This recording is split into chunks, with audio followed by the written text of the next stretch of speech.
El Grupo Corporativo del Norte presenta Protagonistas, una ventana abierta a la comunidad. Bien, muchísimas gracias, un saludo cordial a los amables oyentes del norte del país que están ya en sintonía de las frecuencias 102.7 en Imbabura y 99.3 en la provincia de Carchi. Queremos, por supuesto, expresarle un abrazo cordial a un amigo de juventud, a un periodista reconocido a nivel nacional como es Óscar Jara Albán. Con él tuvimos la oportunidad de hacer un trabajo muy interesante en el semanario El Norte, allá por el año 84, 85, si no mal recuerdo. Y fue una experiencia interesante porque quien habla estaba igualmente iniciando en este proceso de profesionalismo en la comunicación social. Y Óscar obviamente ya era muy conocido, principalmente en la pantalla chica, en Ecuavisa. La gente mucho recuerda de ti, Óscar. Pero más allá de eso, del profesional, escuchar esa hoja de vida tuya que lo ha presentado Fernando Bravo al inicio, nos da la medida de que tu profesionalismo, tu capacidad te ha llevado también, más allá de sobresalir personalmente, a ser solidario con quienes por una u otra razón han tenido que viajar a otras fronteras, concretamente a España. Así que, Óscar, este preámbulo es para darte la cordial bienvenida, decirte que estás en tu casa y decirte que estás compartiendo simplemente con un amigo que siempre ha valorado tu prestigio, tu calidad profesional y sobre todo tu calidad humana. Así que, Óscar, bienvenido, iniciamos con este programa con protagonistas. Buenos días. Buenos días, muchísimas gracias. Cuando dices que efectivamente estoy en casa, me siento como en casa, porque de alguna manera en el génesis de lo que es el norte y ahora lo que es esta gran empresa de comunicación en el norte del país, tuve alguna participación de la cual recuerdo con mucha satisfacción. Por otro lado, acabas de revelar también ya las varias juventudes que tengo acumuladas, porque claro, dices que yo ya tenía una trayectoria cuando tú empezabas la comunicación, pero debo decir que es un placer volver a encontrarte aquí, además dirigiendo el periódico El Norte, que ya aún se ha consolidado tanto comunicativamente, pero también como un ente que genera opinión, diálogo, que es tan importante en el tema de la comunicación. Así que para las personas que nos están escuchando, decir que es un placer estar aquí y ojalá que este conocimiento, esta trayectoria vital que yo he tenido tanto en el Ecuador como fuera de las fronteras, concretamente en España, pero siempre al servicio de los ecuatorianos, pueda ser de interés para los escuchantes. Por supuesto que sí, Óscar. Cuéntanos un poquito de esa trayectoria, como te decía, un poco volviendo los ojos atrás al año 85, 84, por allá cuando hacíamos periodismo también. ¿De qué forma eso consolidó también tu profesión ya en el ámbito del ejercicio común que nosotros tenemos cotidianamente? Es absolutamente necesario para los profesionales de la comunicación tener varias perspectivas. En ese entonces tuve la oportunidad de salir del Ecuador luego de haber ejercido aproximadamente 6 años el periodismo en 2 canales de televisión, una que era con Diego Kendo y el otra fue una segunda etapa de 4 años en Ecuavisa. Pero hay una necesidad permanente de ver cuáles son los contextos en que se desenvuelve el tema de la comunicación. Y el tener la oportunidad de salir, ver otras geografías, contribuye a que tú vayas viendo cómo evoluciona el tema comunicativo, porque el tema comunicativo tiene 2 vertientes. La una es técnica y ahora comprobamos, Patricio, que cuando armábamos el semanario El Norte, recordarás, lo hacíamos casi manualmente y ahora, bueno, todo es electrónico, todo es digital. Y la otra vertiente es la vertiente de los contenidos. En la vertiente de los contenidos, los pilares, los cimientos son más permanentes. Pero por otra parte sí que es necesario adaptar esos cimientos a la dinámica social que es cambiante.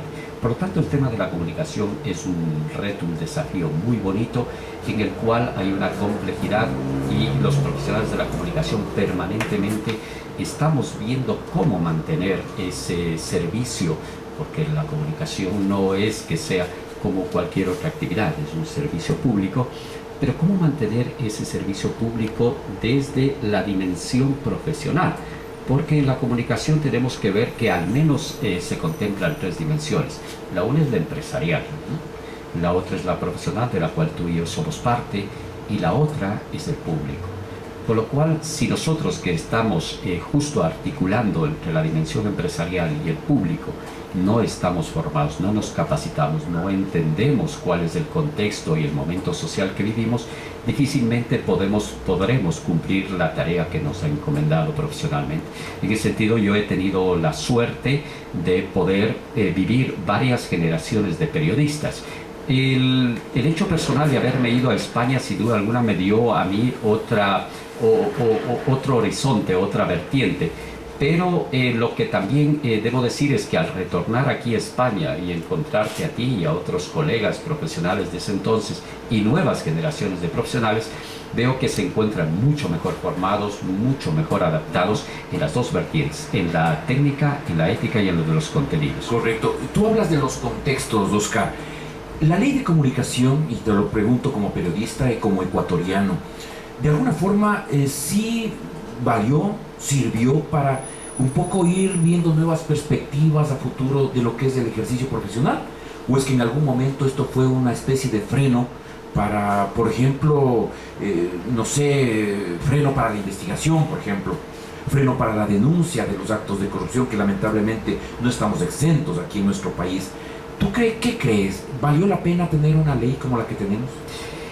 Era necesario mejorar cuáles son las reglas de juego del periodismo, y sin duda alguna ahí el espíritu de la ley es, y yo creo que es válido, el espíritu de ver cómo se mejora tanto el ejercicio profesional y al mismo tiempo mejorar también que los contenidos sean unos contenidos válidos para las distintas audiencias en los distintos momentos. Yo creo que ese espíritu es muy valioso y hay que rescatarlo. Yo lo que creo que veo que está en debate y que luego de 2 años de vigencia de la ley no ha terminado el debate es en cuanto a la forma de aplicar la ley, a la forma de controlar que se cumplan el espíritu de la ley. Y ahí hay debate. Y esa parte, sin duda alguna, es una parte que hay que seguir mejorando para que el espíritu no sea un espíritu traicionado, sino todo lo contrario, que ese espíritu primigenio que esté en la ley pueda ser aplicado de una manera que cumpla los objetivos para los que fue creado. ¿Qué quieres decir con esto? De que de pronto quienes aplican la ley más bien politizaron la ley, que en algún momento lo consideramos, inclusive los propios periodistas, como necesaria.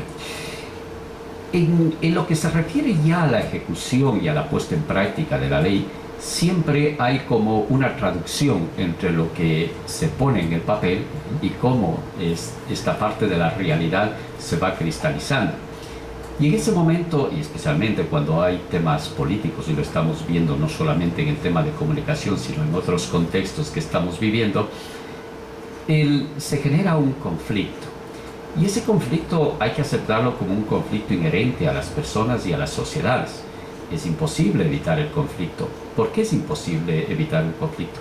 Porque la diferencia es imposible borrar en el ser humano. Y además porque pensamos también diferente. Efectivamente. Y yo creo que esa es una gran riqueza.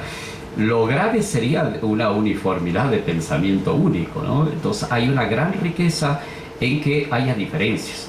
Y esas diferencias generan, sin duda alguna, conflictos. Lo importante de todo esto es que el conflicto no derive en la peor versión, que sería ya un antagonismo radical. Ya la última versión es la violencia. Y por otra parte, como en todos los contextos, cuando hay cosas que no son seguras, cuando uno se mueve en una cuerda floja, no solamente hay la posibilidad de caer, sino hay la posibilidad de pasar la cuerda floja con elegancia. Y eso significa que dentro del conflicto se puede aprovechar una visión positiva de puntos de vista discrepantes para llegar a algún tipo de conclusión.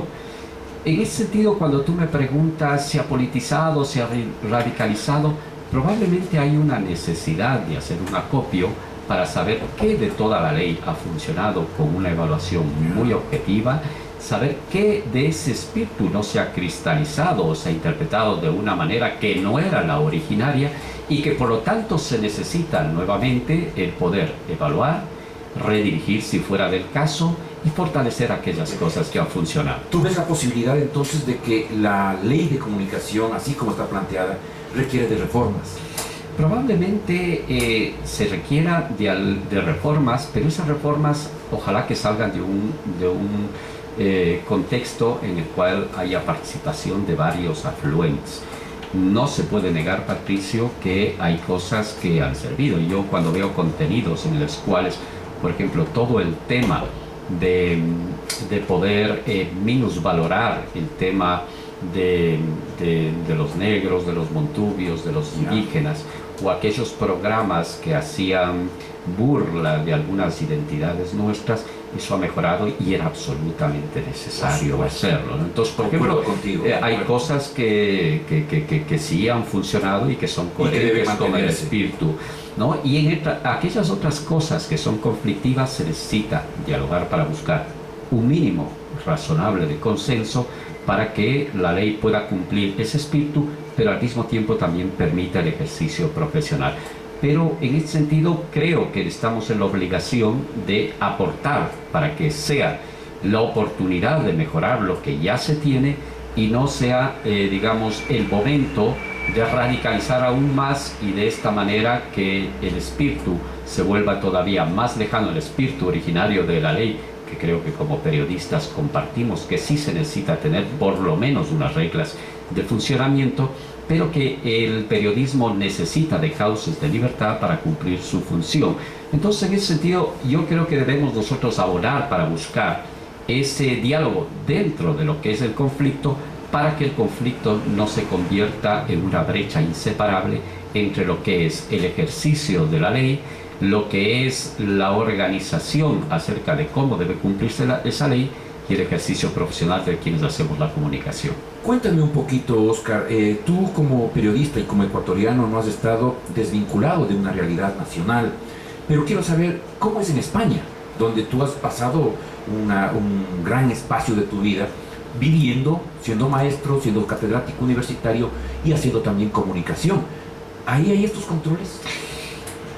En España hay cierta legislación que obviamente también hace que se encauce el ejercicio del periodismo por unas reglas, porque no puede ser absolutamente abierto. Por otra parte, yo he vivido una etapa en España política gobernada por el Partido Socialista Obrero Español, PSOE, que se dice de izquierdas. Eso yo creo que hay que matizarlo porque, digamos, solamente ponerse la etiqueta no es suficiente. Otra cosa es ver cuáles son los contextos sociales y económicos en el cual se desenvuelve esta izquierda. Aquí un paréntesis, de pronto no se requiere decir soy revolucionario, sino debes comprobarlo.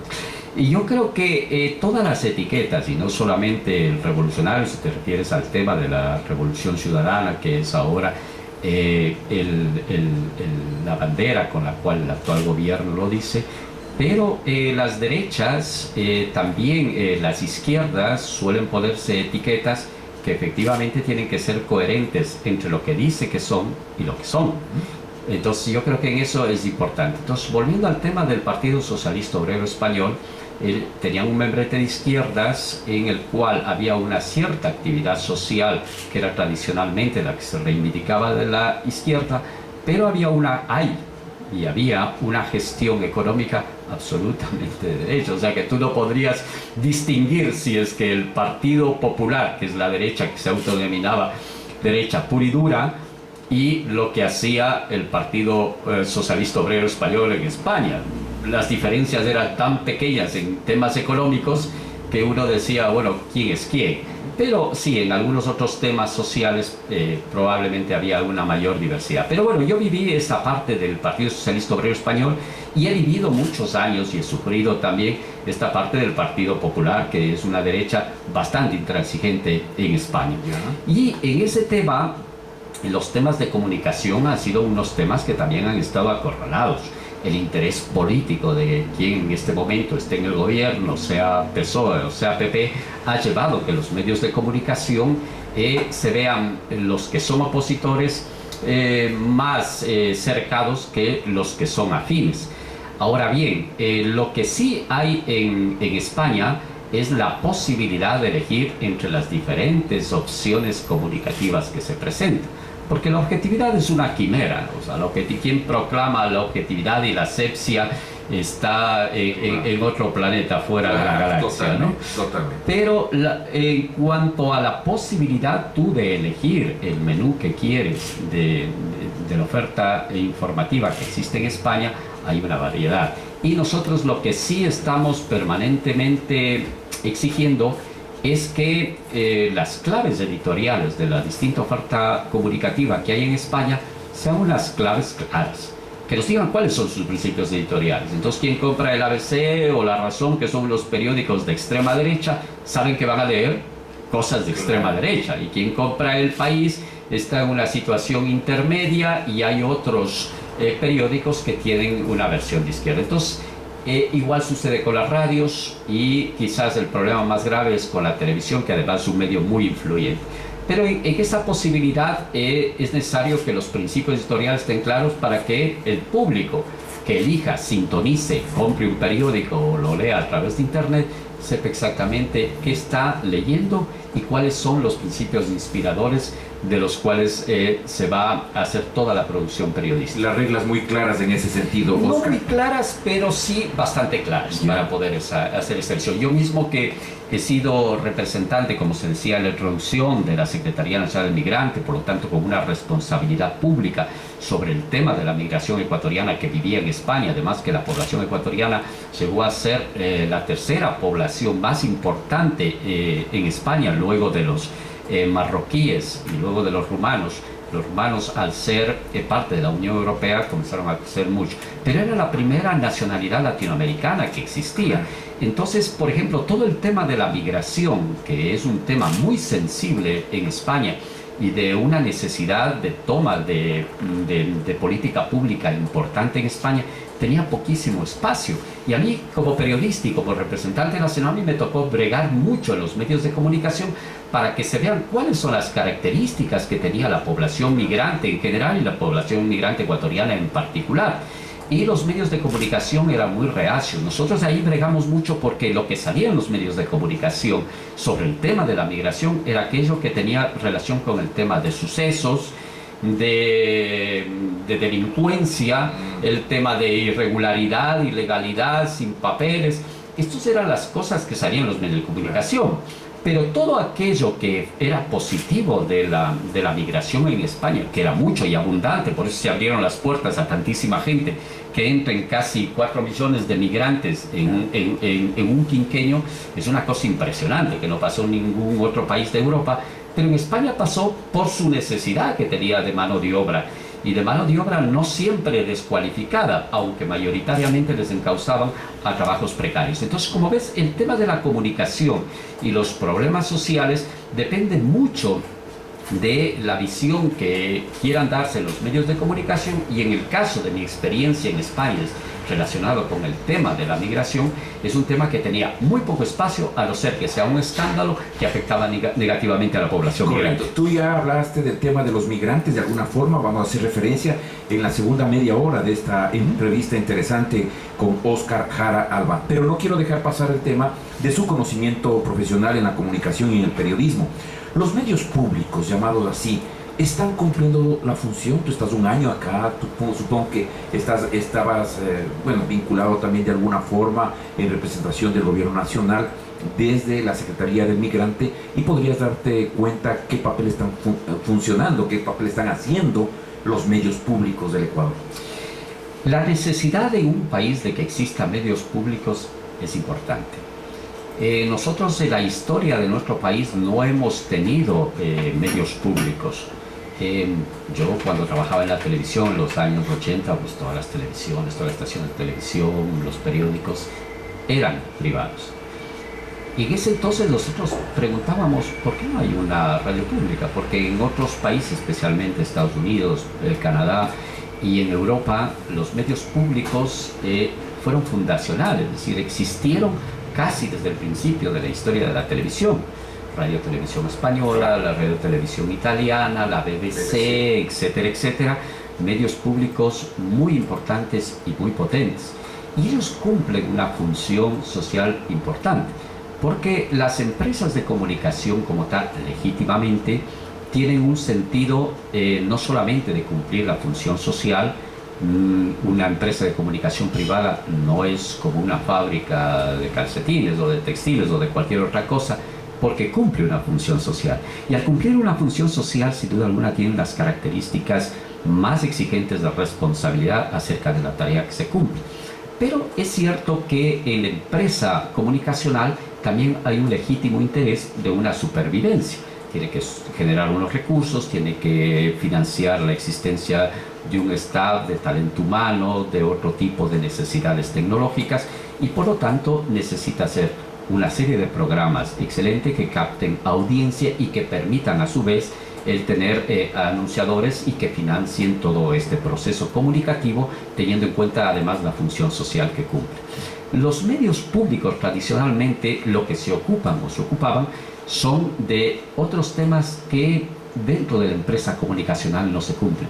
Hay temas culturales, hay temas de realización de una serie de programas de tipo social que también se atiende de una manera diferente o escasa porque no tienen la mayor audiencia, pero el hecho de que no tenga mayor audiencia no es una justificación para su inexistencia. Por lo tanto, los medios públicos cumplen esa tarea y es muy importante esa tarea que se tenga que cumplir. Y pero en el caso de Ecuador, sí, ¿se está cumpliendo? Y lo que pasa es que si comparamos lo que pasa con el Ecuador y lo que ha pasado con otras radio y televisiones nacionales como las mencionadas, la televisión española, la televisión italiana, el BBC, el tiempo que ha transcurrido entre la experiencia que pueden tener estos entes internacionales y el tiempo de existencia de los medios públicos, que es bastante corta, la diferencia es notable y eso también requiere un aprendizaje.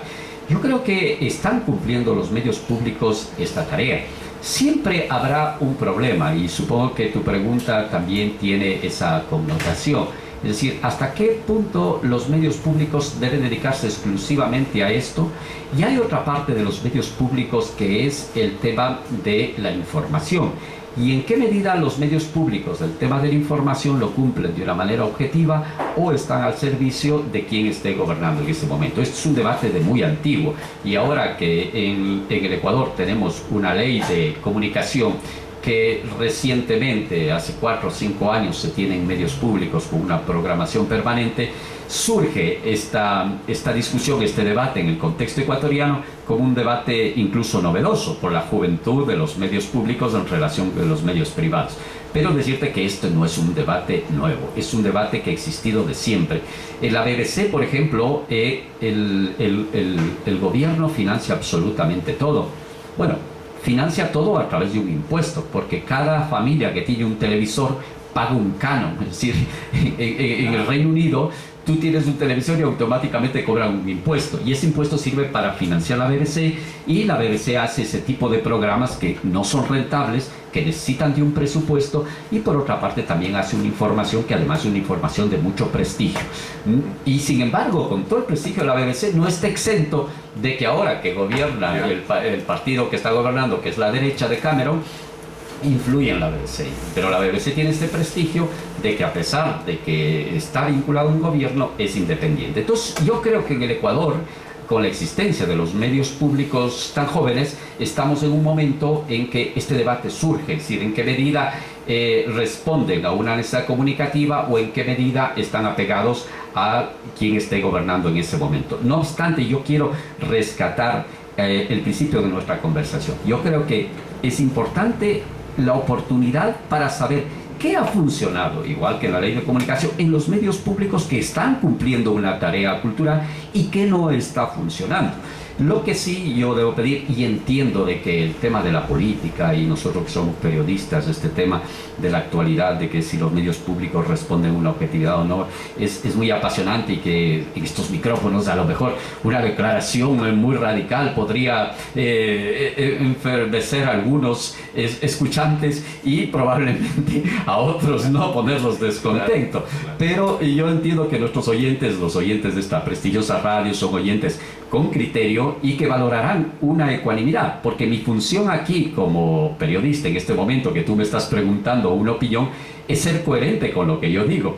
Cuando hay momentos de conflicto, el conflicto no significa que en este momento haya un antagonismo. El momento de conflicto es una gran oportunidad para poner en el candelero aquellas cosas que nos preocupan y buscar soluciones. Yo creo que esto es lo más sensato que podemos hacer, porque lo demás es echar gasolina y terminar de incendiar, con lo cual el tema se ha llegado a un extremo que quizás es irrecuperable. Totalmente de acuerdo, Oscar, porque la finalidad no es precisamente esa, sino más bien lo que tú dices, en medio del conflicto, encontrar una salida que posibilite un mejoramiento para quienes servimos, en este caso la sociedad ecuatoriana. Patricio, lo que sí insistir, ¿cuál es el concepto de conflicto que estamos manejando?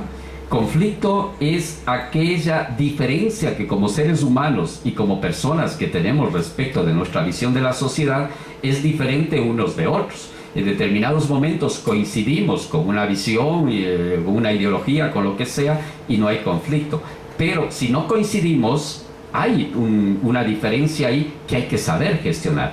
Pero conflicto, como lo estamos manejando conceptualmente en este momento, no significa la radicalización de blanco y negro, ¿no? Entonces, y respeto a lo que tú pienses y a lo que yo pienso. Que eso es fundamental para gestionar positivamente el conflicto. Así es. Estamos hablando con un periodista ibarreño destacado, valorado también y respetado en el contexto de nuestro país, el Ecuador, Oscar Jara Albán. Vamos a hacer una pausa, enseguida estamos de regreso con nuestra otra media hora, en donde vamos a topar precisamente la función que él cumplió en la Secretaría del Migrante y cuál es la realidad y cuál es la situación de quienes tuvieron que, por A o B circunstancia, como decíamos al inicio de esta entrevista, tuvieron que abandonar nuestro país, en tratar de encontrar otros sueños, y algunos han vuelto inclusive casi desdichados de esa situación, con unas realidades que son dignas de conversar, de contextualizar también en la realidad actual. Así que vamos a hacer una pausa y volvemos enseguida con Oscar Jara Albán.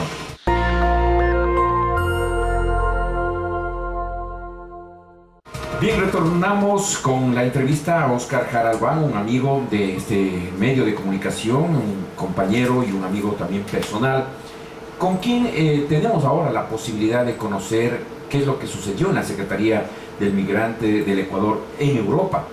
Tú tuviste la posibilidad de estar al frente de este organismo, Oscar. ¿Cómo fue esta experiencia? Porque aparte de ejercer una función pública, yo creo que también tú fuiste testigo y miraste de cerca los dramas humanos que se presentaron y que de pronto acudieron a ti para ver si es que les puedes lanzar una boya para un salvamento en un momento de crisis. ¿Cómo fue esa situación, Oscar? Bueno, yo he vivido 30 años en España, un año en Pamplona, que fui a estudiar, fue mi primera universidad en la Universidad de Navarra, y luego 29 años en Madrid. Entonces esto me ha permitido observar a lo largo del tiempo cómo ha sido la evolución de los ecuatorianos en España. Desde que éramos muy poquitos, nos conocíamos casi todos, y de pronto, una vez que vino el periodo bancario, hubo un boom de la migración ecuatoriana. Cuando tú llegaste por primera ocasión, ¿cuántos serían aproximadamente? Mira, en Pamplona nosotros éramos como 50 personas, de los cuales la mayoría estábamos o en la Universidad de Navarra o en la clínica universitaria, y había algunas personas que por temas de matrimonio con españolas o lo que sea vivían ahí, pero éramos 50 en Pamplona, por decirte una ciudad pequeña. Pamplona es la ciudad donde corren delante los toros, no en los Sanfermines. Pero luego ya en mis funciones de la Secretaría Social Migrante, cuando yo iba a Navarra y concretamente a Pamplona, la población que allí vivía era alrededor de 30.000. O sea, fíjate tú lo que es pasar de menos de un centenar de ecuatorianos a 30.000 solamente en una región norte. Ahora, en las regiones de mayor asentamiento de ecuatorianos en España, como la Comunidad de Madrid, como es Cataluña, Barcelona especialmente, o Murcia, claro, eso multiplicó por mucho. Entonces, la situación de los ecuatorianos antes de la migración, éramos una comunidad muy pequeña, no teníamos prácticamente presencia en las estadísticas, pero luego del periodo bancario llegamos a ser hasta 600.000 ecuatorianos, y por lo tanto la primera comunidad latinoamericana con diferencia. Duplicábamos al conjunto de colombianos y peruanos. O sea, fíjate que la importancia que tuvo la migración y que todavía sigue teniendo la migración ecuatoriana en España. Claro. ¿Qué significado? Es una pregunta que plantea la ciudadanía. ¿Qué significado tuvo la CENAMI para los ecuatorianos en el exterior? Mira, este fue el inicio de la creación de política pública para los ecuatorianos que viven en el exterior. Me explico. antes de la existencia de la CENAMI y de la constitución que la amparaba, la de Montecristi, los migrantes ecuatorianos hacían la vida casi una lucha independiente. Yo recuerdo, por ejemplo, que cuando fallecía un compatriota nuestro, para poder repatriar el cadáver había que hacer una serie de donaciones que lo hacíamos. A veces pasaba una banderita por los campos de fútbol, de voleibol, donde estábamos los ecuatorianos, para coger unas monedas para que el cadáver pueda ser repatriado. Cuando ya la CENAMI tuvo una responsabilidad y creó las bases de la política pública en materia de movilidad humana, todo esto ya era una cuestión de un derecho, ya no era una cuestión de andar con una banderita, cogiendo unas monedas, un donativo para ver cómo se ayudaba a una familia. Entonces se creó y fue la institución que dio la posibilidad de ejercicio de derechos de los ecuatorianos más allá de las fronteras del Ecuador. Y este eje fundamental hizo que además sea pionera en toda América Latina, porque permitió no solamente esa atención directa a los compatriotas, sino que por otra parte incidir también en los países de destino. Porque uno de los problemas graves que se tiene es que cuando se cruza una frontera parece que los derechos humanos de las personas disminuyen. Por lo tanto, al tener el Ecuador la obligación como país y una institución rectora en el tema de migración, permitía una interlocución con los países de destino para proteger que esos derechos no se vean minusvalorados y que por lo tanto cualquier persona ecuatoriana que esté viviendo en España, en Italia o en Estados Unidos tenga que ser atendida dentro de los márgenes de los derechos básicos y esenciales de las personas. Entonces, esta Secretaría lo que generó es las bases de una política pública y de la atención de los ecuatorianos más allá de las fronteras del Ecuador. Luego la CENAMI desapareció, se consideró que el Ministerio de Relaciones Exteriores asuma las funciones y se creó un viceministerio de movilidad humana, que tiene un reto importantísimo, porque nosotros en los tiempos de la CENAMI tuvimos dos cosas importantes: que los derechos de las personas ecuatorianas se respeten en los países donde estaban bueno, en todas partes. Lo que pasa es que la lucha se hizo más en España, Estados Unidos, Italia, donde había mayor número de ecuatorianos, pero al mismo tiempo de que se generó esto, había unas oficinas donde las personas podían acudir y de acuerdo a sus circunstancias darles una respuesta. La mayor atención a las personas en vulnerabilidad, pero no exclusivamente a ellas. Ahora, Oscar, llegó un momento de la crisis también, porque en un momento dado, como tú especificas, gran cantidad de ecuatorianos tuvieron que salir de nuestras fronteras e ir a España, Estados Unidos, pero principalmente a España. Es más, muchas familias fueron primero y luego iban como una especie de anzuelo trayendo a más familiares, o llevando a más familiares, mejor dicho. ¿Cuál es la situación actual de los ecuatorianos que viven en España? Muy mala. Y es muy mala para los ecuatorianos que viven en España, es muy mala para todos los migrantes que viven en España y es muy mala para los españoles que viven en España. Porque ¿Tan dramático es así? Sí, la crisis internacional, bueno, Grecia es quizás el prototipo de cómo ha impactado la crisis, pero los países del sur de Europa no están muy alejados de una realidad o de un camino que siguió Grecia, entre ellos especialmente España, Portugal e Irlanda. Italia un poquito menos, pero España, Portugal e Irlanda tienen una situación muy complicada. Y en el caso de España, que es el país más grande de los que he mencionado, claro, llama mucho más la atención. Imagínate tú, para que veas la situación de cómo la crisis ha golpeado tan duramente a la sociedad española en general y a los migrantes ecuatorianos que viven ahí, es que de los 46 millones de españoles que actualmente están censados, más o menos 26 millones están en edad económicamente activa.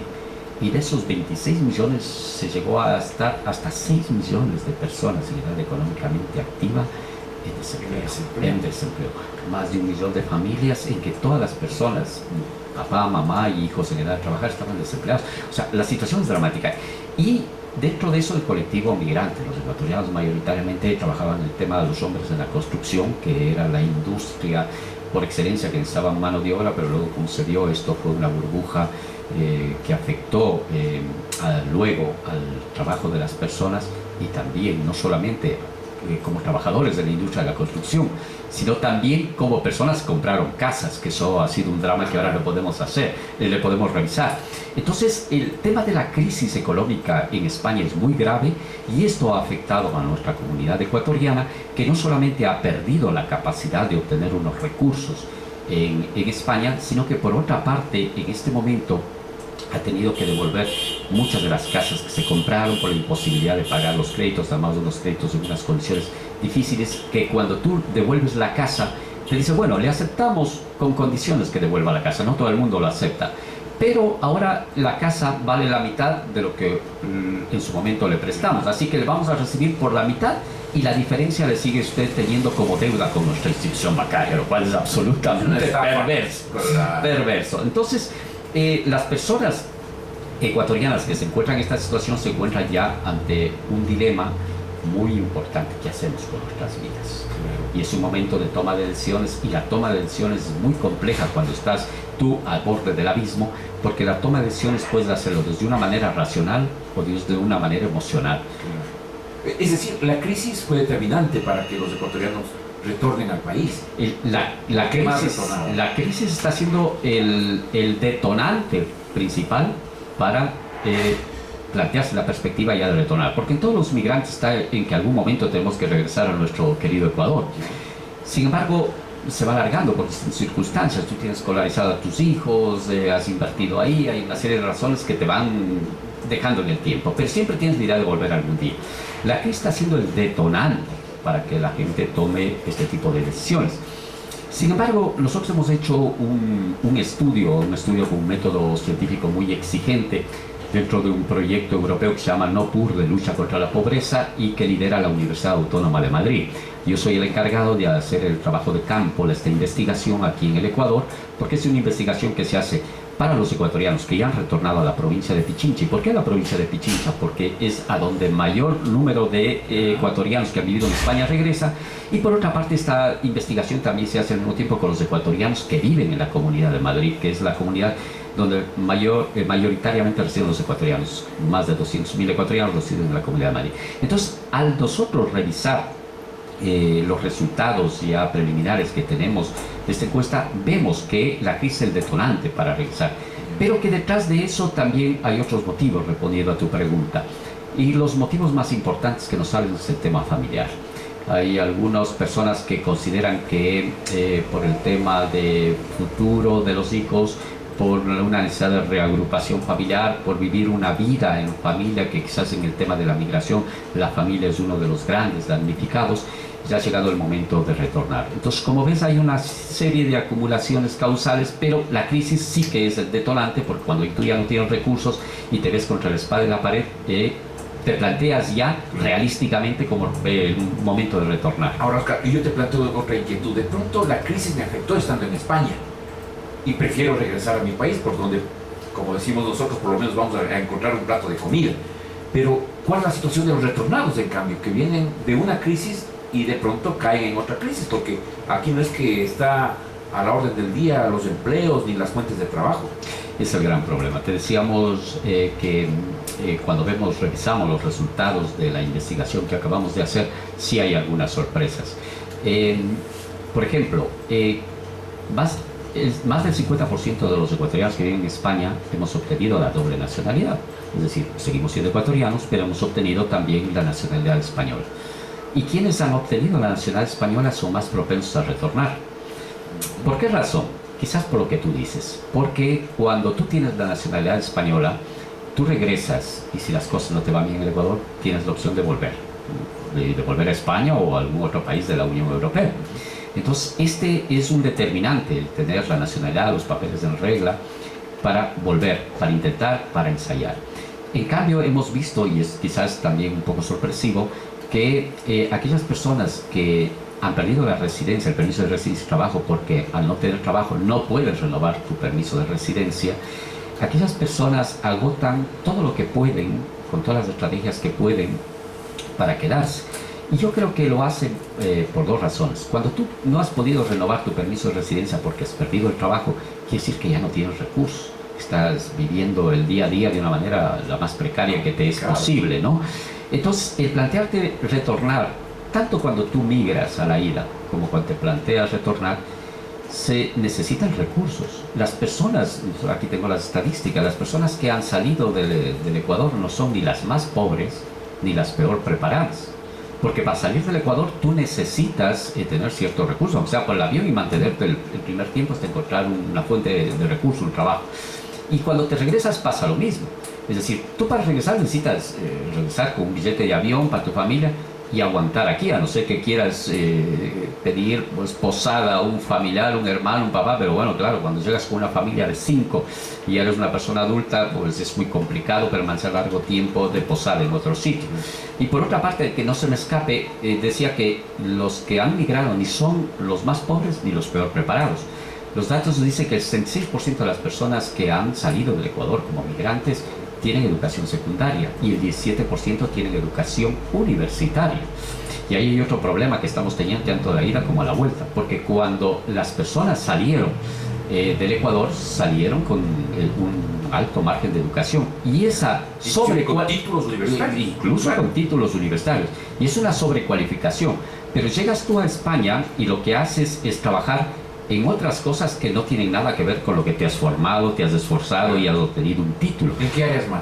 Por ejemplo, en el tema de los maestros, hay muchos profesionales de la educación que salieron, de los que tengo, y que llegaron a trabajar en el tema de cuidado de personas, en el caso de las mujeres, o en la construcción, en el caso de los hombres, porque se pagaba bien, pero no tenía nada que ver con lo que habías estudiado. ¿Cuál es el drama? El drama es que esa sobrecualificación cuando fuiste, ahora que regresas, se ha convertido en descualificación, que es el otro lado perverso de la moneda. Tú te vas muy bien cualificado a trabajar en algo que no tiene que ver con lo que has estudiado, porque es un trabajo con unas necesidades y unas competencias mucho más bajas. Pero cuando regresas, 10, 12 años después, resulta que todo ese aprendizaje que hiciste como licenciado en pedagogía o lo que sea, no te sirve de nada porque te has desactualizado, has perdido ese conocimiento y por lo tanto cuando llegas aquí y tienes que competir en un concurso de merecimientos y oposiciones, no puedes competir frente a las nuevas generaciones que están preparadas y que sales. Entonces, ¿qué nefasto es este proceso de sobrecualificación y descualificación? Pero tú me decías en este momento, ¿cuál es la situación de los retornados?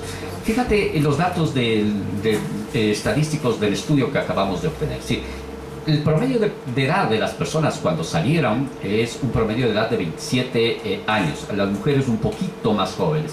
Pero el promedio de edad de la población que salió es 27 años. Han estado entre 12 y 13 años en la migración.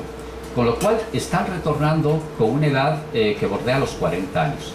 Y es el principal problema que están encontrando. Cuando llegas tú a esta edad, no conoces el mercado laboral ecuatoriano y te has hecho una expectativa como la que tú comentabas, es decir, yo salgo de España con todos los sinsabores y las circunstancias adversas que estamos viviendo, pero llego yo al Ecuador y un poco de sabor ecuatoriano, se me solucionan todos los problemas. Cuando tú piensas así y tomas una decisión tan emocional que no es racional, llegas aquí, te encuentras con que sí, que hay un primer momento en que la familia se alegra que hayas vuelto y todo eso, pero luego tienes que vivir día a día. Y si mínimamente no has planificado, no has tenido unos recursos, te encuentras con una realidad bastante distinta a la que te habías imaginado. Y ese divorcio entre lo que tú te habías imaginado como expectativa y la realidad que encuentras es un problema realmente grave. Lo que hemos visto también en esta investigación como resultado es que quienes han tenido un retorno exitoso, mayoritariamente, son aquellas personas que tienen algún tipo de emprendimiento, que han podido autogestionar un negocio, alguna cosa, ¿no? Entonces ellas están más estables que aquellas otras personas que han querido venir a encontrar un trabajo por cuenta ajena. No es que no se encuentren trabajos por cuenta ajena, lo que pasa es que son muy inestables, muy precarios y hemos visto que casi el 70% de las personas que han retornado y han tenido un trabajo han cambiado de trabajo por distintas razones. En cambio, aquellas personas que han tenido un emprendimiento, aquellas personas se encuentran con gran satisfacción mayor. Pero para tener un emprendimiento tú necesitas recursos y apoyos, las dos cosas. Entonces, aquellas personas que cuando ya vieron que el tema de la crisis se avecinaba o empezaba, pero que todavía tuvieron una cierta capacidad de ahorro, en este momento han podido hacer el emprendimiento. Pero estas personas han sorteado de mejor forma la crisis y por eso quizás también es la mayor satisfacción. Quienes en cambio les embistió la crisis de manera brutal, que tuvieron que devolver sus casas, que tuvieron que agotar los recursos del subsidio de desempleo, que agotaron todas las posibilidades, cuando regresan se encuentran huérfanas, se encuentran con lo mínimo y demandan recursos. Ahí se necesita dos cosas: que la política pública en materia de migración se adecue a los actuales tiempos. Cuando se creó la CENAMI había un énfasis en derechos, en que se conceda papeles, en que se evite la irregularidad y la explotación.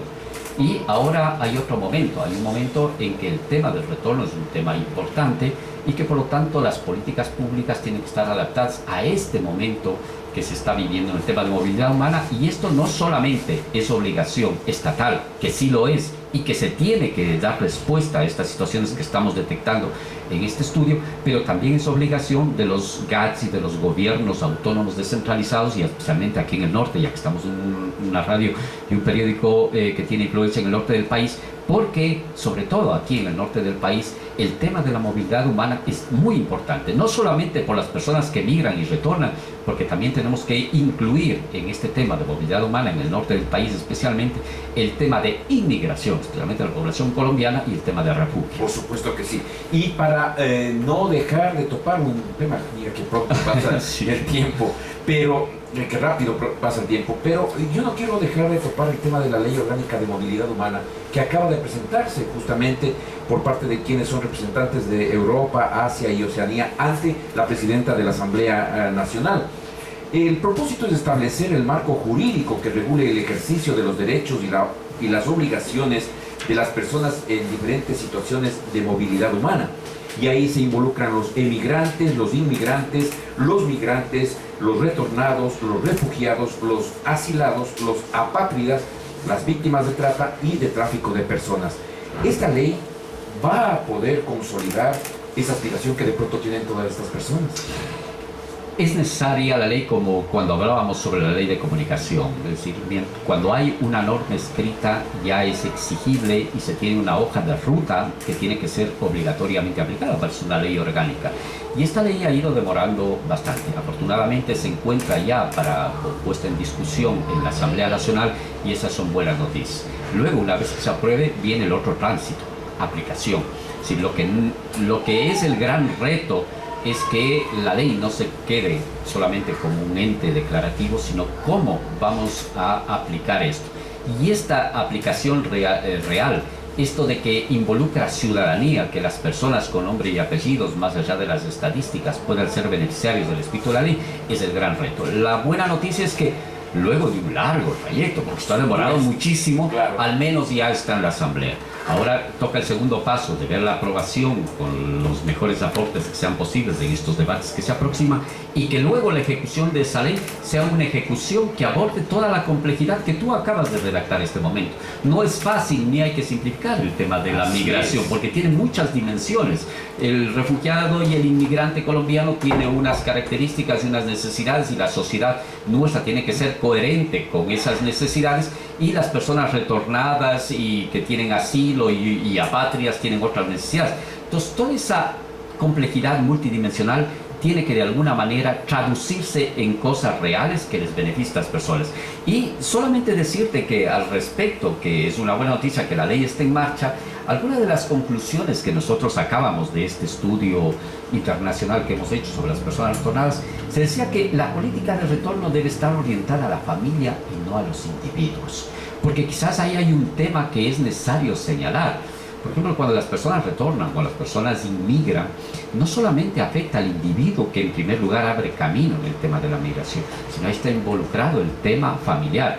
Y uno de los problemas más graves que estamos detectando es en el tema de los menores que pertenecen a una familia. Porque los menores son aquellas personas que se fueron fuera del Ecuador sin que, primero, se les dejaron, porque no había posibilidad de llevarles con la primera persona inmigrante, que a lo mejor no tenían papeles, ¿no? Segundo lugar, te reagrupan y probablemente ahí no tienes ni idea dónde vas ni qué vas a hacer. Y cuando ya pasa unos ciertos años y viene una crisis en España, y tú decías bien, una crisis expulsó a los ecuatorianos del Ecuador y otra crisis internacional se está devolviendo, cuando ya están asentados unos años los menores, sin que se les consulte, o por las necesidades o por las realidades que están viviendo, vuelven. Entonces, imagínate tú el impacto psicosocial que tienen estas personas. Claro. Por lo tanto, es menester que cuando se hable de políticas públicas, de una ley de movilidad humana, se contemple como unidad destinataria de estas leyes y de estos apoyos sea la familia. Y finalmente decirte que una de las cosas prioritarias, sin duda alguna, es la necesidad de que se ayude con una iniciativa empresarial y de empleo a las personas migrantes, porque estamos viendo que hay una gran capacidad de iniciativa. Los aprendizajes en la migración traducidos en emprendimientos propios están dando un resultado, porque hay un aprendizaje novedoso que quizás es importante para la persona y también para el país, porque hay una dinámica de emprendimiento aprendida afuera que puede mejorar las situaciones familiares de los migrantes, pero también las situaciones de las ciudades y de la sociedad ecuatoriana. Y por otra parte, también la importancia de la coherencia entre el discurso político y la realidad, ¿no? O sea, la ley de movilidad humana no puede ser solo declarativa, tiene que ser una ley que finalmente se traduzca en algo práctico, y la necesidad de hacer que las rigideces del mercado de trabajo aquí en el Ecuador también tenga una apertura para que aquellos conocimientos de las personas que estuvieron varios años en el exterior y que traen un aprendizaje también puedan ser incorporados, y de esta manera considerar a las personas migrantes que retornan o inmigrantes o personas de movilidad humana como unas personas que pueden aportar con su conocimiento y no dejarles en la vía de la descualificación y el abandono. Quiero decirte sinceramente que esta ha sido una hora muy importante para clarificar algunos aspectos, tanto del tema tuyo vinculado con la profesión del periodismo y la comunicación, cuanto con la responsabilidad que tuviste que cumplir en la Secretaría Nacional del Migrante en Europa. Yo creo que ha sido una hora muy interesante porque de alguna forma se ha clarificado también la situación, lo que tú decías, el tema de la familia, y sobre todo el hecho de que si es que hay una ley no sea declarativa, porque el papel aguanta todo, decimos los ecuatorianos, el papel aguanta todo, pero ya en la práctica tienen que velar por los niños, por los menores, por las mujeres, por las personas de la tercera edad que también tuvieron que salir de este país para encontrar posiblemente un sueño norteamericano o el sueño español, qué sé yo, pero vemos que la gente está retornando y retornando con dramas que se pueden evidenciar. Así que, Oscar, muchísimas gracias por haber estado en este programa de protagonistas.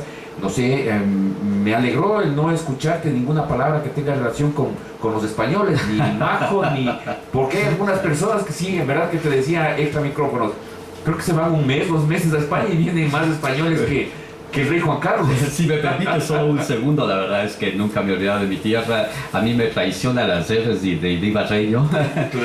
Agradecerte enormemente por nuevamente darme la oportunidad de estar en contacto con mi gente, con gente de mi ciudad, de mi tierra, a la que nunca he dejado, ni solamente por el acento, sino en el pensamiento, he dejado de recordar permanentemente, y también de recordar los viejos tiempos. Me has hecho sentir, Patricio Pérez, nuevamente joven cuando empezábamos en este ejercicio profesional. Así que muchas gracias por todo eso. No, un abrazo grande al periodista ibarreño Oscar Jara Albán, quien nos ha acompañado en este programa de protagonistas. El día viernes próximo tendremos acá igualmente en esta mesa de trabajo de Radio Los Lagos a un nuevo personaje, a un nuevo protagonista de la noticia y la opinión.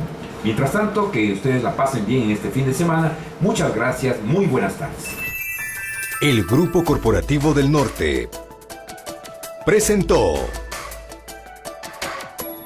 Protagonistas, una ventana abierta a la comunidad.